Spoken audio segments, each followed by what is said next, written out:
2 கொரிந்தியர் 2:11 வாசிக்கலாம். சாத்தானாலே நாம் மோசம் போகாதபடிக்கு அப்படி செய்தேன். அவனுடைய தந்திரங்கள் நமக்கு தெரியாதவைகள் அல்லவே. சாத்தானின் தந்திரங்கள் நமக்கு தெரியாதவைகள் அல்லவே. 1 பேதுரு 5:8. தெளிந்த புத்தியுள்ளவர்களாய் இருங்கள், விழித்திருங்கள், ஏனெனில் உங்கள் எதிராளியாகிய பிசாசானவன் கெர்ச்சிக்கிற சிங்கம் போல் எவனை விழுங்கலாமோ என்று வகை தேடி சுற்றித் திரிகிறான். முதல் வசனத்துல பார்த்தோம், பிசாசின் தந்திரங்கள் தெரியாதவைகள் அல்லவே அப்படின்னு சொல்லிட்டாரு. இரண்டாவதாக, கெர்ச்சிக்கிற சிங்கத்தை போல வகை தேடி சுற்றி விழுங்கும்படியாக. யாரு? பிசாசு. சாத்தானின் தந்திரங்கள் தெரியாதவைகள் அல்லவே அப்படின்னு சொன்னாலும் நமக்கு தெரியுமா? ஒரு சிலர் தெரியும். இன்றைக்கு ஒரு சில காரியங்களை நான் வேகமாக மத்தியில நான் சொல்லி எப்படி அந்த தந்திரத்திலிருந்து தப்பிக்கலாம் அப்படின்னு சொல்ல போறேன். சரியா? பிசாசு முதலாவது சோதிக்கிறவன். இயேசு என்ன பண்ணான்? அவன் சோதித்தான். மார்க் 1:13 இயேசுவை சோதித்தான். அதான் பிசாசு சோதிக்கிறவன். அப்ப நம்மள என்ன செய்யலாம்? சோதிக்கலாம். சோதிப்பான் கண்டிப்பா. அடுத்து எபிரேயர்ல 2:14-15 மரண பயத்தை கொடுக்கிறவன். பயத்தை கொடுக்கிறவன் பிசாசு என்ன செய்வான்? உங்களுக்கு பயம் இருக்குன்னா என்ன அர்த்தம்? பிசாசு மரண பயத்தை கொடுக்கிறான்னு அர்த்தம். அடுத்து 2 கொரிந்தியர் 11:3 சொல்லப்படுக்கும். 2 கொரிந்தியர் 11:3 அவன் வஞ்சிக்கிறவன். ஏவாளை என்ன பண்ணான்? வஞ்சித்தான். அவன் இயேசு கிறிஸ்து தேவன் சொன்ன வார்த்தை பழத்தை சாப்பிடக்கூடாது. அவன் பண்ணான், அதெல்லாம் சாப்பிடலாமே, நோ ப்ராப்ளம், யாரும் சாப்பிடக்கூடாது அப்படின்னு சொன்னே அவன் என்ன பண்ணிட்டான்? ஏவாள் அந்த வஞ்சனைக்குள்ள ஆளாயிட்டான். அப்போ பிசாசு வஞ்சிக்கிறவன். அடுத்து பொய்யன். யோவான் 8:44 அவன் பொய்யனும், பொய்க்கு ஃபாதர் ஆஃப் லைஸ். பொய்யன், பொய் சொல்லுவான். ஐந்தாவதாக பிசாசு, இங்கிலீஷ்ல சொல்லப்பட்டிருக்கும் டீமோனிக் பொசஷன். அதாவது பிசாசினால் பீடிக்கப்படுதல், பிசாசினால் பிடிக்கப்படுதல் அப்படி வச்சுக்கோங்களேன். அது மத்தேயு 15:22 ஒரு மகள் இருக்கா இல்லையா? மத்தேயு 15 பிசாசினால் பிடிக்கப்பட்டு.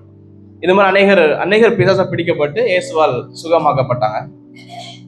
பிசாசு சோதிக்கிறவன், பிசாசு பயத்தை தருகிறவன், பிசாசு வஞ்சிக்கிறவன், பிசாசு பொய்யன், பிசாசு பிடிக்கிறவன். பிசாசு பிடிச்சிட்டா என்ன ஆகும்? வாழ்க்கையே முடிஞ்சு இல்லையா? ஓகே, இந்த 5 காரியங்கள் நீங்க ஒரு பொதுவா நான் எடுத்திருக்கிறேன். இது நீங்க வீட்டுல வாசித்து பாருங்க, அநேக காரியங்கள் அதுல சொல்லப்பட்டிருக்கும். இந்த 5 காரியங்கள் இதை மாதிரி நம்ம வாழ்க்கையிலும் பிசாசு என்ன பண்ணுவான்? சோதிப்பான், பிரச்சனை கொண்டு வருவான், லாஸ் கொண்டு வருவான். இது எல்லாவற்றிலிருந்து இன்னைக்கு எப்படி ஜெயிப்பதுங்கிறத மட்டும் நான் இன்னைக்கு தியானிக்க போறோம். இயேசு எப்படி ஜெயித்தாரு, அதே போல அநேக வசனங்கள் அதுல சொல்லப்பட்டிருக்கிறது. அதெல்லாம் நம்ம இன்னைக்கு தியானிக்க போறோம். தியானிக்கும் பொழுது இதே போல சிச்சுவேஷன் உங்க வாழ்க்கையில வந்தால் இதை நீங்க செய்யணும். 10 பாயிண்ட் எழுதி வச்சிருக்கிறேன்.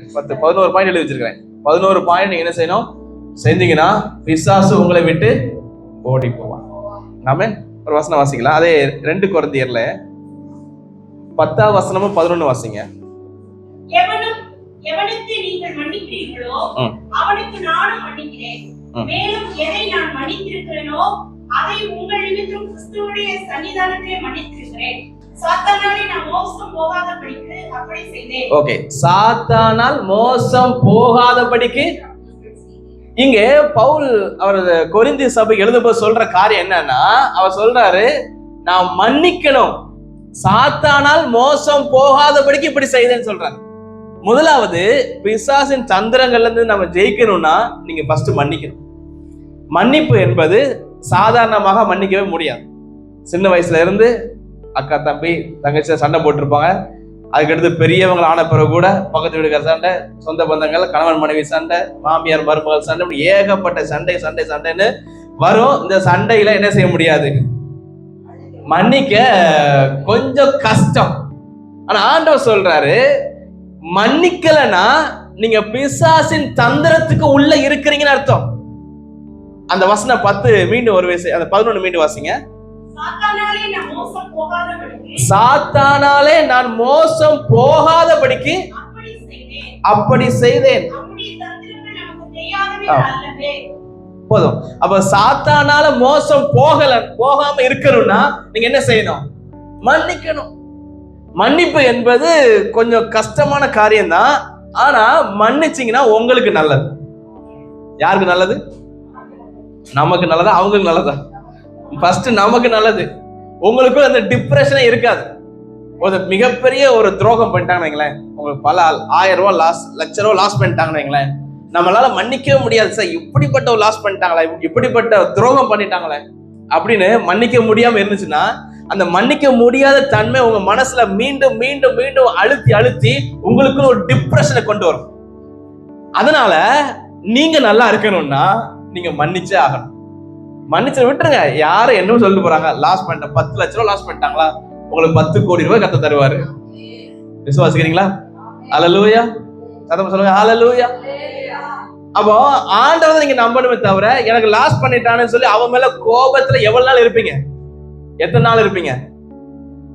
நான் அநேகரை பார்த்திருக்கிறேன். எங்க ஊர்ல எங்க பாட்டியே பார்த்திருக்கிறேன். பல வருஷம் பகை சொல்லுவாங்க, 15 வருஷம் பகை சொல்லுவாங்க, 15 வருஷம் 20 வருஷம் பகை. அப்படி பகையா இருந்தவங்க என்ன கண்டுட்டாங்கன்னா, ஒன்னும் கொண்டு போகல. அதே மாதிரிதான் வயசாயி செத்து மறிச்சு வடக்கம் பண்ணப்பட்டு முடிஞ்சு போச்சு வாழ்க்கை. ஒண்ணு கொண்டு போறதில்ல. அதனால நீங்க மன்னிக்காம இருந்தீங்கன்னா உங்களுக்கு தான் கஷ்டம். ஆண்டவருக்குள்ள நீங்க ஜெபிக்க முடியாது. தேவ வசனத்தை நீங்க தியானிக்க முடியாது. தியானிக்கும் போதெல்லாம் அவன் அப்படி பண்ணிட்டானே இதான் மனசுல ஓடுமே தவிர, எல்லாவற்றையும் கிறிஸ்துவுக்குள்ள சிறைப்படுத்தி நீங்க விட்டுறணும். அதான் பவுல் சொல்றாரு, பிசாசின் தந்திரம் நமக்கு, அதனால நான் மன்னிக்கிறேன்னு சொல்றேன். அந்த முன்னாடி உள்ள வசனம் ஃபுல்லா வீட்டுல வாசித்து பாருங்க. பிசாசின் தந்திரம் எது? மன்னிக்க முடியாம உங்க இருதயத்தை வைத்திருப்பது பிசாசின் தந்திரம். அப்ப நீங்க பிசாசின் தந்திரத்துல வெளியில வரணும்னா நீங்க மன்னிச்சுதான் ஆகணும். எவ்வளவு பெரிய துரோகம் பண்ணியிருந்தாலும் நீங்க மன்னிங்க. உங்களை உயர்த்துகிறது கர்த்தர், உங்களை ஆசீர்வதிக்கிறது கர்த்தர், உங்களை வழி நடத்துகிறது கர்த்தர். அவர் ஆசீர்வதிப்பார். யாரும் என்ன பண்ணிட்டு போட்டோம், அவர் உங்களை ஆசீர்வதிப்பார். நீங்க செய்ய வேண்டிய வேலை மன்னிக்கணும். இரண்டாவதாக எபேசியர் 6:11,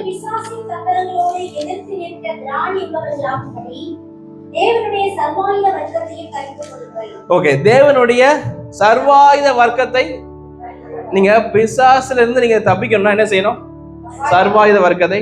நான் ஏற்கனவே சர்வாயுத வர்க்கத்தை பத்தி நான் ஒரு முறை பேசினேன். சத்தியம் என்னும் இடைக்கச்சை, நீதி என்னும் மார்க்கவசம், ஆயத்தம் என்னும் பாதரட்சை, விசுவாசம் என்னும் கேடகம், ரட்சணியம் என்னும் தலைச்சீரா, தேவனுடைய வசனமாகிய பட்டை. மொத்தம் 6. இந்த 6 காரியங்களையும் நீங்க தரித்து கொள்ளணும். அப்போ நீங்க பிசாசின் தந்திரத்துக்கு நீங்க என்ன செய்ய முடியும்? எதிர்த்து நிற்க முடியும். ஹல்லேலூயா. எதுக்காக பிசாசின் தந்திரத்தை எதிர்த்து நிக்கணும் தெரியுமா? அதான் எனக்கு ரொம்ப அழகா ஒரு வசனம் இருந்துச்சு. மத்தேயுல 4:11 வாசிங்க. அதுல அநேக பாயிண்ட்ஸ் நம்ம பேசுவேன்.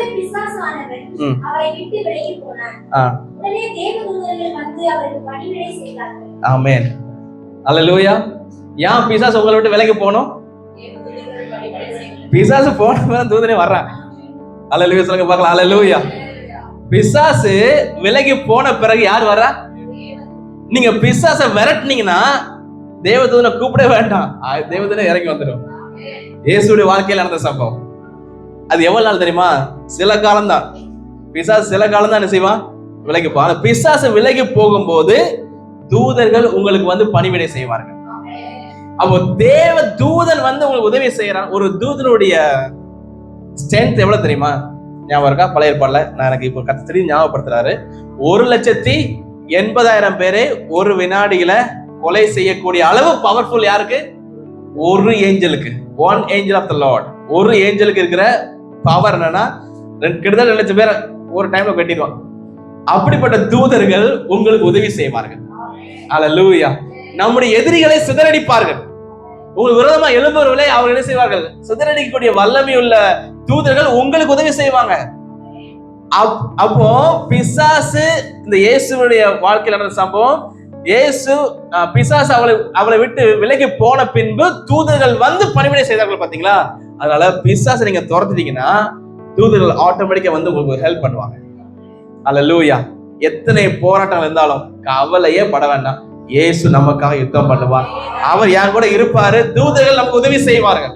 பிசினஸ் அவர் ஆசீர்வதிப்பார். ஊழியத்தை அவர் நடத்துவார். சபை கட்டணமா அவர் செய்வார். சூழ்நிலை வாய்க்கப்படுவார். பொருளாதாரத்தை அவர் செய்வார்.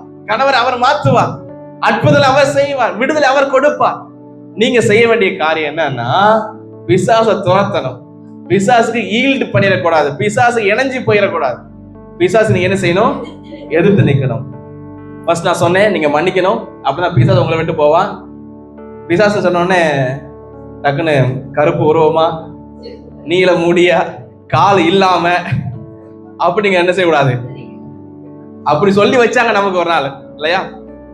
ஏஞ்சல் அவன் வந்து எப்படி இருப்பான்னா, ஒரு பாஸ்டர் சொன்னாரு, ஏஞ்சல் போலவே இருப்பான். 2 சட்டைகளால் பறந்து, 2 சட்டைகளால் முகத்தை மூடி, 2 சட்டைகளால் கால்களை மூடி, சேலை கர்த்தர் பரிசுத்தர் பரிசுத்தர்னு தூச்சாங்க இல்லையா. அந்த தூதர்களை தான் ஆண்டவர் கீழே தள்ளினாரு. 3ல் 1 பங்கு கீழே தள்ளப்பட்ட உடனே அப்படியே கருப்பு கலராக மாட்டானா. அப்படியே நீங்க தூதனை பார்த்தாலும் பிசாசை பார்த்தாலும் அடையாளமே தெரியாது. உங்களுக்குள்ள டிசைனிங் ஸ்பிரிட் இருந்தா மட்டும்தான் அடையாளம் தெரியும். அல்லேலூயா. தமிழ்ல என்ன சொல்லுவாங்க? பகுத்தறிகிற ஆவி. அந்த ஆவிகளை பகுத்தறிகிற வரம் இருந்தா மட்டும்தான் இது தூதனா பிசாசு தெரியும். 2 ஒரே மாதிரி தான் இருக்கும். அதனால பிசாசு சொன்ன உடனே நீங்க என்ன செய்யக்கூடாது, அப்படி கருப்பு உருவத்துக்கு போயிடக்கூடாது. அப்போ இன்னொரு வசனம் வாசிங்க. அதுக்கு முன்பதாக யோவான் 13:2 வாசிங்க. சீமோனின் குமாரனாகிய யூதாசாரியருக்கு அவரை காட்டிக் கொடுக்கும்படி பிசாசானவன் அவன் இருதயத்தை தூண்டின பின்பு. போதும். பிசாசானவன் அவன் இருதயத்தை, நல்லா கவனிங்க, இந்த பாயிண்ட் ரொம்ப ரொம்ப முக்கியம். பிசாசுடைய தந்திரம் என்னன்னா இருதயத்தை தூண்டுறதுதான். கோபத்தை தூண்டுவான், தவறு செய்ய தூண்டுவான், தவறான படத்தை பார்க்க தூண்டுவான், பாவம் செய்ய தூண்டுவான். அப்படி தூண்டுவது அவனுடைய வேலையாக இருந்தாலும் கூட கீழ்ப்படிததும் கீழ்ப்படியாததும் உங்க கையில தான் இருக்கு. அல்லேலூயா. கீழ்ப்படிததும், ஒரு பக்கம் ஏஞ்சல் நிக்கிறான், இன்னொரு பக்கம் பிசாசு நிக்கிறான். 2 பேரும் ஒரே மாதிரி இருக்காங்க, ட்வின்ஸ் மாதிரி. பாவம் செய்யணும் சொல்றான், இன்னொருத்த இங்க என்ன சொல்றான், நீ பாவம் செய்யாதன்னு சொல்றான். அவன் பாவம் செய்யறதும் செய்யாமல் இருக்கிறது யாருடைய கையில இருக்கு? நம்ம கையில இருக்கிறது. அப்ப இந்த இடத்துல அந்த யூதாஸ் காரியத்தை, இருதயத்தை பிசாசு தூண்டினான். அப்ப தவறு செய்ய தூண்டுவான். தூண்டப்படும் பொழுது பொய் சொல்ல தூண்டுவான். பொய் சொல்ல தூண்டப்படும் பொழுது நீங்க என்ன ரியாக்ட் பண்றீங்க? பொய் சொல்லு, இப்போ சூழ்நிலைக்கு சொல்லித்தான் பாஸ்டர் ஆகணும், வேற வழியே கிடையாது அப்படின்னு பலர் என்கிட்ட சொல்லி பல முறை என்ன மாட்டினாங்க, வசவ மாட்டினாங்க. பாஸ்டர் நான் பேங்க்கு போறேன் பாஸ்டர் சொன்னாங்க, பேங்க்கு போறேன் அப்படின்னாங்களா. கரெக்டா அந்த சர்ச்சுக்கு என்ன பிரசங்கம் பண்ண கூப்பிட்டுருக்காங்க, இன்னொரு சர்ச்சு. இந்த அம்மா நம்ம விசுவாசி, பேங்குக்கு போறேன் பாஸ்டர் அப்படின்னு பேங்கு. நான் சரி, நான் ஒண்ணுமே சொல்ல, நான் எந்த சர்ச்சுக்கு போன நான் ஒன்னும் சொல்ல போறது, ஜீசஸ் கால்ஸ் போனாலும் ரெடியூஸ் போனாலும் யாரும் சொல்ல போறது இல்ல, நானே அங்கிருந்து வந்தவன் தான். என்ன அங்க கூப்பிட்டுருக்காங்க, நான் பிரசங்கம் பண்ண போய் நிக்கிறேன், அந்த அம்மா நம்ம முன்னாடி முதல்ல உட்காந்துருக்கு. நீங்க ஏன்ட்ட பொய் சொன்னா ஃபர்ஸ்ட் என்ன மாட்டுவீங்க,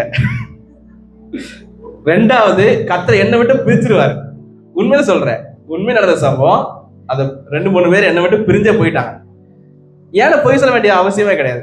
இப்போ நீங்க என்ன நினைக்கிறீங்களா, பாஸ்டர் இங்க போறேன்னு சொன்னா வருத்தப்படுவாருன்னு என்ன பொய் சொல்றீங்க பாத்தீங்களா. இதுக்கு நீங்க பொய் சொல்ல வேண்டிய அவசியமே இல்லை. பாஸ்டர் நான் போவேன் அப்படின்னு சொல்லி தைரியமா சொல்லிட்டு போக வேண்டியதானே.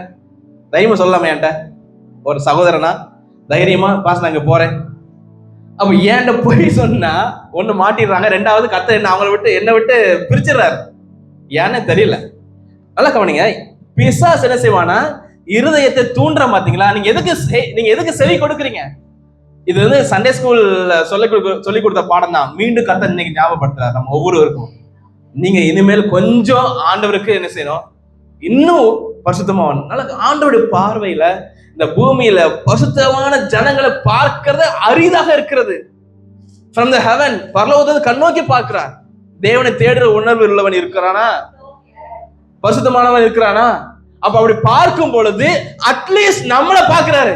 கொஞ்சம் பரவாயில்ல, பெர்ஃபெக்ட் சொல்லல, கொஞ்சம் மற்றவங்களை கம்பேர் பண்ணும்போது நம்ம பிள்ளை கொஞ்சம் பரவாயில்லப்பா அப்படின்னு சொல்றதுக்கும் என் பிள்ளை பெர்ஃபெக்ட்ப்பா அப்படின்னு சொல்றதுக்கு வித்தியாசம் இருக்கு.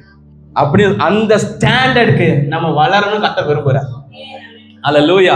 அப்போ இதுக்கு முக்கியமான காரியம் தூண்டுதல் வேலைதான் அவன் வேலையை தவிர செய்யறது செய்யாத நம்ம கையில இருக்கு. அப்ப நீங்க கண்டிப்பாக பிசாசு கீழ்ப்படிய கூடாது. இப்போ இந்த செய்தியோட முக்கியமான பாயிண்ட் என்னன்னா, அந்த தூண்டப்படும் போது நீங்க என்ன செய்யணும்? நீங்க தூண்டுதல் வருதுல்ல, கடன் வாங்கு அப்படின்னு தூண்டுதல் வருது. யாரு? பிசாசு. கடன் வாங்க சொல்றது யாரு? நீயும் அநேக ஜாதிகளுக்கு கடன் கொடுப்பாய். கடன் கைமாத்து வாங்கக்கூடாது, கடன் வாங்கக்கூடாது. நீங்க முடிவு எடுக்கணும். முடிவு எடுத்தீங்கன்னா கர்த்தர் உதவி செய்வார், டெஃபினட்டா உதவி செய்வார். அப்ப பிசாசு உங்களை கடன் வாங்க சொல்லுவான், நீங்க என்ன செய்யக்கூடாது? கடன் வாங்க கூடாது. ட்ரை பண்ணி பாருங்க. கடன் வாங்குற சிச்சுவேஷன் வந்தாலும் ஒரு ஆபரேஷன் வச்சு, ஒரு ஆபரேஷன் அர்ஜென்ட்டா ஒரு 1 லட்ச ரூபா தேவைப்படுதுங்களேன், கடன் வாங்கி தான் அதை பண்ணணும்னு இருக்கு. நீங்க ப்ரேயர் பண்ணுங்க, ஆபரேஷன் இல்லமா கர்த்தர் மாத்திடுவார். ஹல்லேலூயா. அதுதான் கர்த்தர். ஐயோ நீ இந்த ஹாஸ்பிட்டலுக்கு கொடுத்து ஆகணுமே அப்படின்ட்டு நீங்க சுத்தி வந்து யாராவது ஹெல்ப் பண்ணுவாங்களான்னு ஓடி திரிஞ்சீங்கன்னா அது கடன் வாங்கிடுவீங்க. ஆண்டவர் சொல்லணும், ஆண்டவரே கடன் வாங்க கூடாதுன்னு சொல்லியிருக்கீங்கல்ல, அப்ப கடன் வாங்க தூண்டுறது யாரு? பிசாசு. தவறு செய்ய தூண்டுறது பிசாசு. வியாதியை கொண்டு வர்றது பிசாசு. எல்லாம் எதிர்த்து நிக்கணும். வியாதி வந்தோடனே அதுக்கு சரி ரைட்டு வேற வழி இல்லை அப்படின்னு இருக்க கூடாது. வியாதி எனக்கு வரக்கூடாது, வந்தாலும் பரவாயில்ல, வந்த பிறகு நீங்க என்ன செய்யணும்? ஆண்டோட கேட்கணும். ஹார்ட்லாம் பிராண்ட் நியூவா கர்த்தர் மாத்துவார். ஹல்லேலூயா. அவரால் கூட காரியம் ஒண்ணுமே கிடையாது. அதை விசுவாசித்து ஆண்டோட்ட நீங்க போராடி கேட்கணும். ஆண்டவரே வியாதியை விலக்குவேன்னு சொன்னீங்கல்ல, எனக்கு ஏன் வியாதி வந்துச்சு, எனக்கு ஏன் சுகர் லெவல் வந்துச்சு, சுகர் எனக்கு வந்துச்சு, நீங்க கிளைம் பண்ணுங்க. கர்த்தர் கண்டிப்பாக பரிபூர்ண ஆரோக்கியத்தை தர வல்லவரா இருக்கிறார். ஆமென். இயேசு எப்படி ஜெயிச்சார்? மத்தேயு 4 அதிகாரத்துல வசனங்களை கொண்டு ஜெயிச்சார். எழுதி இருக்கிறதே. மத்தேயு 4 அதிகாரம் 4 வசனம் வாசிங்க. மத்தேயு 4:4. மனுஷன் அப்பத்தினாலே மாத்திரமல்ல, தேவனுடைய வாயிலிருந்து புறப்படுகிற ஒவ்வொரு வார்த்தையினாலே பிழைப்பான் என்று எழுதியிருக்கிறதே என்றார். 7வது வசனத்திலையும் 10வது வசனத்துல அதான் சொல்லப்பட்டிருக்கும். என்று நீங்க கடன் வாங்கணும் அப்படின்னு என்ன வரும்போது என்ன சொல்லணும்? நீ அநேக ஜாதியில் கடன் கொடுப்பா என்று எழுதி இருக்கிறதே. வியாதி வந்த நீங்க என்ன சொல்லணும்? விலக்குவே சொன்னீங்களே. வாதை உன் கூடாரத்தை அணுகாது எழுதியிருக்கிறதே. எழுதியிருக்கிறதே. வசனம் தெரிஞ்சாதான் இதை சொல்ல முடியும். ஆமென். வசனங்கள் நீங்க எந்த வாக்குத்த வசனங்களை இருதயத்தில் கிடக்கிறதோ, ஆண்டவர் இது எழுதியிருக்கிறதே. யார்கிட்ட சொல்லணும்? யார்கிட்ட சொல்லணும்? பாஸ்டர்ட்டயா? ஆண்டவர்கிட்டயா? பிசாசுட்ட சொல்லணும். இது எழுதியிருக்கிறதே, நான் வாங்க மாட்டேன். எழுதியிருக்கிறதே, நான் என்ன செய்ய மாட்டேன்? பாவம் செய்ய தேவனால் பிறந்த எவனும் பாவம் செய்யான் என்று எழுதியிருக்கிறதே, அப்ப பொய் சொல்ல மாட்டேன் அப்படின்னு இத நீங்க அந்த எண்ணங்கள் வரும் பொழுது வாயை விட்டு சொல்லணும். நான் மனசுல சொன்னேன் பாஸ்டர்னா, மனசுல சொன்னா உங்களுக்கும் ஆண்டவருக்கு மட்டும் தெரியும். வாயை விட்டு சொன்னா தான் பிசாசுக்கு தெரியும். ஏன்னா உங்க மனசுல என்ன இருக்குன்னா யாருக்கு தெரியாது? பிசாசுக்கு தெரியாது. he cannot read your heart. உங்க இருதயத்தை அவனால வாசிக்க, என்ன சிந்திக்கிறீங்கன்னு உங்க பிசாசால அதை ரீட் பண்ண முடியாது. யாரு மட்டும் தான் உங்க இருதயத்தை பாக்குறது? கர்த்தருக்கு மட்டும் தான் தெரியும். ரெண்டாவது உங்களுக்கும் தெரியும், பிசாசுக்கு தெரியாது. அப்போ நீங்க வாயை திறந்து நீங்க என்ன சொல்லணும்? ஆண்டவர் இந்த வசனங்கள் இப்படி எழுதப்பட்டிருக்கிறதே, நான் செய்ய மாட்டேன். நான் தேவன், I am born of God. நான் தேவனால் பிறந்தவன், பாவம் செய்ய மாட்டேன். மத்தேயு 17:18. ஓகே, இயேசு பிசாசை அதட்டினார். ரெண்டாவது என்ன பண்ணணும்? பிசாசை என்ன செய்யணும்? அதட்டணும். அது நம்மள அதட்டிட்டு இருக்கு. இப்போ பிசாசு நம்மளை அதட்டிட்டு இருக்க சிச்சுவேஷன் நம்ம இருக்கிறோம். நீங்க என்ன செய்யணும்? பிசாசை அதட்டணும். அதட்டின உடனே என்ன பண்ணுச்சு? அவனை விட்டு உடனே. சீஷர்களால் கூடல முடியல. சீஷர்கள் வரும்போது சீஷர்களால் ட்ரை பண்ணி பார்க்கறேன், ஜெபம் பண்ணி பார்க்க ஒன்றும் நடக்கல. நீங்க என்ன செய்ய? ஜெபம் பண்ணாலும் ஜெபமும் இருக்காது பக்கம். ஆனா உங்க வாயை திறந்து இயேசுவின் நாமத்தினால உன்னை விரட்டுறேன். நீங்க நம்ம அநேக நேரங்கள்ல நம்ம குடும்பங்களுக்கு நம்ம வீட்டுல போய் ஜெபிக்கும் போதோ அல்ல இங்கே கூட நம்ம ஜெபிக்கும் போது இயேசுவின் நாமத்தினாலே அந்தகார கிரிகளை அழிக்கப்படுவதாக அப்படின்னு சொல்றோம், நிர்மூலமாகி போவதாக. இந்த நேம் ஆஃப் ஜீசஸ், இயேசுவின் நாமத்தினால சொல்றோம் இல்லையா? அதை டிக்ளேர் பண்ணும்பொழுது உண்மையாகவே பிசாசின் கிரியைகள் அழிக்கப்படுகிறது. ஒரு வீட்டு நாங்க அன்னைக்கு ரீசெண்டா போயிருக்கோம். பயங்கர இருள். ப்ரே பண்ண ஆரம்பிக்கும் போது இருளா இருக்கு, ப்ரே பண்ணி முடிச்ச உடனே வெளிச்சமா இருக்கு. அதே டியூப் லைட் தான், அதே ஃபேன் தான், அதே 3 லைட் தான் வச்சுக்கோங்களேன். எக்ஸ்ட்ரா லைட்டே போடல. ஆனா உள்ள போகும்போது ஐ குட் see that, நான் பார்க்க முடியுது, என்னோட ஆவியில உணர முடியுது. இருளா இருக்கு. ஜெபம் பண்ண பிறகு எப்படி மாறிடுது? என்ன காரணம்னா பிசாசு அங்க இருந்து விலகி போயிட்டான். அதனால யார் வந்துட்டா? தேவ தூதர்கள் வந்து விட்டார்கள். தேவனே வந்துட்டாரு. இங்க வசனத்தை வாசித்தது போல தேவ தூதர்கள் வந்து பணிவிடை செய்வார்கள். எப்ப பிசாசு அது பிசாசு போகணும் என்ன செய்யணும்? பாஸ்டர் வந்து இயேசுவின் நாமத்தை சொல்லணும் அவசியம் கிடையாது, நீங்களே சொல்லலாம். இயேசுவின் நாமத்தினால நிர்மூலமாகி போவதா. ஆமென். நீங்க என்ன செய்யணும்? சொல்லணும், வாயத்தர சொல்லணும். அப்ப இயேசு கிறிஸ்து டெம்ப்டேஷன் ஆகும்போது அவர் என்ன பண்ணாரு? அப்பாலே போ சாத்தானே. யோவான் மத்தேயு 4ஆம் அதிகாரம் சொல்லப்பட்டிருக்கும், அப்பாலே போ சாத்தானே என்று மனசுல சொன்னாரா, வாய் விட்டு சொன்னாரா? வாய் விட்டு சொல்லணும். அப்ப பிசாசுக்கு காது கேட்கணும்னா என்ன சொல்லணும்? வாயை விட்டு சொன்னா தான் பிசாசுக்கு காது கேட்கும். மனசுல சொன்னா நான் மனசுல ஜெபம் பண்ணேன் பாஸ்டர் அப்படின்னு ஆண்டருக்கு மட்டும் தான் கேட்கணும். அப்ப நீங்க டிக்ளேர் பண்ணும்போது, கடிந்து கொள்ளும் பொழுது நீங்க என்ன செய்யணும்? பிசாசை அதட்டும் போது வாயை திறந்து நீங்க என்ன செய்யணும்? சொல்லணும். அதே 17ஆம் அதிகாரத்துல 21 வாசிங்க. இந்த ஜாதி பிசாசு ஜெபத்தினாலும் உபவாசத்தினாலுமே அன்றி மற்ற எந்த விதத்திலும் புறப்பட்டு போகாது என்றார். ஜெபத்தினாலும் அதட்டறதுக்கு முன்னாடி என்ன செய்யணும்? ஜெபம் பண்ண, உபவாசம் பண்ண. சும்மா அதட்ட கூடாது. அதட்ட என்ன செஞ்சிடும்? அந்த அப்போஸ்தலர் தானே நிர்வாணமாக்கி உரிந்து கொண்டு அடிச்சு விரட்டுச்சு பாத்தீங்களா? அந்த மாதிரி ஆயிடக்கூடாது. நீங்க ஜெபமும் விசுவாசம் அப்படி இருக்கணும், உபவாச ஜெபம் இருக்கணும். அவ பிசாசை சொல்லும் பொழுது ஒருவேளை என்கிட்ட வந்துருன்னு பயப்படுறீங்களா? ஒரு பிசாசு பிடிச்சி ஒருத்தர் இருக்காருங்களேன், ஒரு லேடியோ ஒரு ஜென்ஸோ வந்திருக்காங்க. நான் தள்ள கை வச்சு ஜெபம் பண்றேன், சிஸ்டர் வந்து ஜெபம் பண்ணுங்க அப்படின்னா, பிரதர் வந்து ஜெபம் பண்ணுங்க அப்படின்னா எத்தனை பேர் தலையில கை வச்சு ஜெபிக்க ஆயத்தமா இருக்கிறீங்க?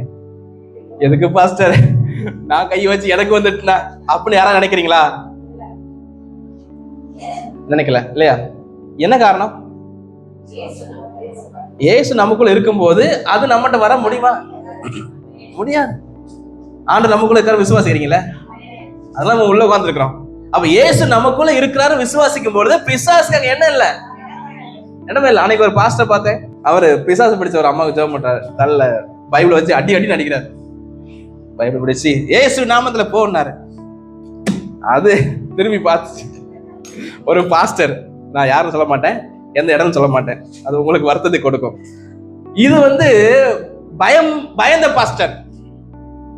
நான் போய் கை வச்சேன், டிக்ளேர் பண்ணோம், ஏசுனா வெளியே போ, அவ்வளவுதான். பொத்துல கீழே விழுந்துச்சு, டெலிவரி ஆயிடுச்சு. அதுதான் நடக்கணும். அல்லேலூயா. அங்க சாட்டை கேட்ட பாஸ்டர் கேட்ட என்ன சொல்றாரு? பாஸ்டர் ஜெபம் பண்ணோம்னா எனக்குள்ள வந்துட்டு என்ன பண்றது? நான் ஆடிட்டு இருப்பேனே. என்ன காரணம்னா அவங்களுக்குள்ள விசுவாசம் இல்லை. என்ன விசுவாசம் இல்லை? எனக்குள்ள இயேசு இருக்கிறாரு, எப்படி பிசாசு என்ன தொட முடியுங்கிற விசுவாசமே இல்ல. நல்லா கவனிங்க, நம்ம விசுவாசிகள் அப்படி இருக்க கூடாது. பேயை பார்த்தா என்ன செய்யணும்? பிடிச்சு வச்சு கொல்லணும், விரட்டணும். ஆமே. பயப்படுற பயம் இருந்துச்சுன்னா அது யாரு கொடுக்கிறது? ஃபர்ஸ்ட் 5 பாயிண்ட் சொன்னால அதுல பயம் ஒண்ணு. பிசாசு தான் பயத்தை கொடுப்பான். பிசாசை காத்து நீங்க என்ன செய்ய வேண்டாம்? பயப்படவே வேண்டாம். பிசாசை காத்து நீங்க என்ன செய்யணும்? கடிந்து கொள்ள வேண்டும், அதட்ட வேண்டும். உபவாசமும் ஜெபமும் ரொம்ப முக்கியம். ஃபாஸ்டிங்கோட ஜெபிக்கணும்.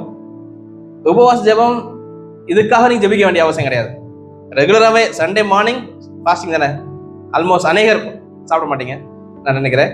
அல்லது ஸ்பெஷலா வெள்ளிக்கிழமை தோறும் ஒரு சில ஃபாஸ்டிங் இருப்பாங்க, ஒரு சில செவ்வாய்க்கிழமை தோறும் ஃபாஸ்டிங் இருக்கிறோம். நம்ம அந்த மாதிரி இருந்துதான் இருக்கிறோம். வழக்கமா ஜெபிச்சுதான் டெய்லி ஜெபிக்கிறீங்களே, குடும்ப ஜெபம் தனி ஜெபம் இருக்கு, போதும். இதுக்கு மேல பிசாசு வந்துருமா? வராது. நீங்க அதட்டதான் வேணும். அதட்டாம இருக்கிறதுனாலதான் ஒரு சில குடும்பத்துல பிரச்சனை, ஒரு சில குடும்பத்துல போராட்டம். ஏன் கோபப்படுற கணவர்மார், கோபப்படுற மனைவிமார் என்ன காரணம்? அவங்க நல்லவங்க தான், அவங்களுக்குள்ள உள்ள இருக்கிற பிசாசு அந்த தூண்டுறான். பிசாசு உள்ள இருக்கிற தூண்டுறான். கோபப்படுத்துறதும் பிசாசு தான், கோபப்படுறதும் ரெண்டு பேருக்கு கூடாது. நீங்க ரெண்டு இருந்துச்சுன்னா உடனே என்ன செய்யணும்?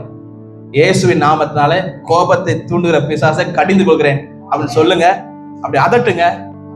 இந்த நேம் ஆஃப் ஜீசஸ் சொல்லணும். இயேசுவின் நாமத்தினால சொல்லுங்க. அங்க உடனே பிரச்சனை ஸ்டாப் ஆயிரும். அல்லேலூயா. சண்டை நடந்துட்டு சொல்லிட்டீங்களேன், என்னதான் பிசாசு சொல்றதுல சண்டை கூடிரும். நீங்க தனியா ரூம்ல போய் சொல்லணும். கணவரும் மனைவி ஃபைட் பண்றாங்க, டக்குன்னு நான் லீவ் நினைக்கிறேன், நான் லீவ் பார்த்து ஏசு நான் வந்து பிசாசு அதட்டுக்கிறேன்னு சொன்னா அவளுக்கு கூட என்ன பார்த்து பிசாசு எப்படி சொல்லலாம் அப்படின்னு சொல்லக்கூடாது. நான் டக்குன்னு அந்த ரூம்ல போய் ஏன்னா வாயை திறந்தா சொல்லணும். வாய் திறக்காம சொல்ல முடியாது, மனசு சொல்ல முடியாது சொல்லிட்டேன். தனியா போய் இயேசு நாமத்தினாலே பிசாசை, கோபத்தின் பிசாசை கடிந்து கொள்கிறேன் நீ சொல்லி பாருங்க, கண்டிப்பா நிக்கும். உண்மையா உள்ளத்தின் ஆழத்திலிருந்து அந்த வைராக்கியத்தோட நீங்க சொல்லுங்க. அந்த அந்த சண்டை முடிவு வரலன்னா என்கிட்ட வந்து கேளுங்க. அல்லேலூயா. மார்க் 3:15. ஓகே, அவர்கள் அதிகாரம் உடையவர்களாக. உங்களுக்கு என்ன கொடுத்திருக்காரு ஆண்டவர்? கொடுத்திருக்காரா கொடுக்கலையா? கொடுத்திருக்காரு. அந்த அதிகாரத்தை நம்ம என்ன செய்யல, யூஸ் பண்ணல. அது யாரோட தப்பு? நம்மளோட தப்பு தான். அப்போ ஆண்டவரை கூட சொல்லவே, ஆண்டவர் பரலோக ராஜ்யத்தின் அதிகாரத்தை நம்ம கொடுத்திருக்கிறார். பிசாசுகளை துரத்தும் அதிகாரத்தை எந்த மனுஷன் செய்ய முடியுமா? முடியாது. ஆனா உங்களுக்கு இடம் கட்ட கொடுத்திருக்கிறார், பிசாசுகளை துரத்தும் அதிகாரம். ஹல்லேலூயா. அப்ப அந்த அதிகாரத்தை நம்ம பயன்படுத்த வேண்டும். பாஸ்ட் மட்டும் இல்ல, எவ்ரிஒன், எல்லாருக்கும் அந்த அதிகாரம் கொடுக்கப்பட்டிருக்கு. நீங்க ஒவ்வொருவரும் பிசாசுகளை துரத்துவீர்கள். எபேசியர் 4:27, பிசாசுக்கு இடம் கொடாமல் இருங்கள். பிசாசுக்கு இடமே என்ன செய்யக்கூடாது? பிசாசு சந்திரங்களை ஜெயிக்கணும்னா ஃபர்ஸ்ட் பிசாசுக்கு இடம் கொடுக்க கூடாது. ஆமா, எபேசியர் 4:27, பிசாசுக்கு இடம் கொடுத்தா கொஞ்சம் கால் வைக்க இடம் கொடுத்தாலும் போதும், உள்ள கொஞ்சம் கொஞ்சமா நுழைஞ்சு பாய் விரிச்சு படுத்துருவாங்க. பிசாசுக்கு இடம் கொடுக்க கூடாது. கொஞ்சம் கூட கொடுக்காதீங்க. ஒரு சின்ன பொய் தானே பாஸ்டர், ஒயிட் லைட் சொல்லுவாங்களே, சின்ன பொய் தானே, ஒயிட் லைட் சொல்லிக்கலாம் அப்படின்னு ஆரம்பிக்கும். அதுக்கடுத்து அது பெரிய பிளாக் லைட் வந்து நிற்கும். ஒயிட் லை பிளாக் லையா மாறிடும். அப்ப சின்ன காரியத்தை கூட நீங்க பிசாசுக்காக அந்த கொஞ்சம் பிளெக்சிபிள் சொல்லுவாங்களா, பிளெக்சிபிளா போயிட்டீங்கன்னா அது ஃபியூச்சர்ல பெரிய டேஞ்சர் வந்து முடிச்சிடும். நீங்க சர்க்கிளான இடத்துல நிக்கிறீங்க என்பது உங்களுக்கு தெரியாம சறுக்கிட்டே போவீங்க. நீங்க நிக்கிற மாதிரி தெரியும், ஆனா சர்க்கிள்ல போயிட்டு இருக்கும். அதனால நம்ம என்ன செய்யக்கூடாது? பிசாசுக்கு இடமே கொடுக்க கூடாது. எபேசியர் 6:11, யாக்கோபு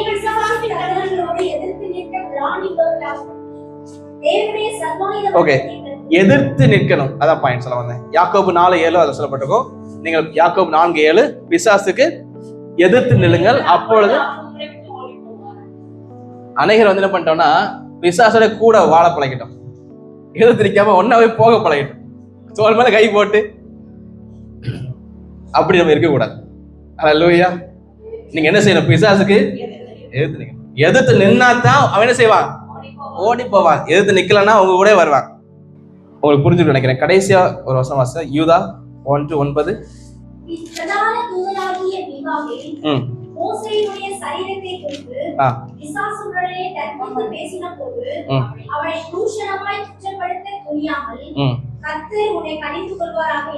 கர்த்தர் உன்னை கடிந்து கொள்வாராக என்று சொன்னான். அப்போ அந்த இடத்துல மோசேயோட சரீரத்தை குறித்து பிசாசு வந்து தர்க்கம் பண்றான். அப்போ யார் சொன்னது? மிகாவேல் தூதனே அவன் சொல்றான். அவன் ஏஞ்சல சொல்றான், கர்த்தர் உன்னை கடிந்து கொள்வாராக அப்படின்னு. வாயை திறந்து நம்ம என்ன செய்யணும்? பிசினஸ் லாஸ் வருதா என்ன சொல்லணும்? வாயை திறந்து சொல்லணும், பிசினஸ் ஆசீர்வதிக்கிறேன் சொல்லணும். பிசாசை சபிக்கிறேன், கடிந்து கொள்கிறேன். லாஸ் கொண்டு வருகிற பிசாசை கடிந்து கொள்கிறேன். வாயை திறந்து நீங்க என்ன செய்யணும்? கர்த்தர் கடிந்து கொள்வாராகன்னு கூட சொல்லலாம். உங்களுக்கு பயமா இருந்தா நம்ம தான் கடிந்து கொள்ளக்கூடாது, கர்த்தர் கடிந்து கொள்வாராக. கொஞ்சம் பயம் உள்ள விசுவாசிகள் கர்த்தர் கடிந்து கொள்வாராக என்று சொல்லுங்கள். பயம் இல்லாத விசுவாசிகள் இயேசு நாம தான் கடிந்து கொள்கிறேன்னே சொல்லுங்க. எப்படி சொல்லலாம் பரவாயில்ல. நீங்க செய்ய வேண்டிய காரியம் பிசாசை கடிந்து கொள்ள வேண்டும். அப்பொழுது அவன் உங்களை விட்டு ஓடி போவான். இப்ப உங்களுக்கு புரிஞ்சுட்டு நினைக்கிறேன். சாத்தானின் தந்திரங்கள் உங்களுக்கு தெரியாதவில்லை. இந்த கடைசி நாட்கள்ல பரிசுத்தமுள்ள சந்ததியை தேடுவது ரொம்ப ரொம்ப கடினமா இருக்கிறது. எல்லாரும் பாவத்துக்குள்ளும் பாவ வாழ்க்கையிலும் உழன்று போயிருக்கிறார்கள்.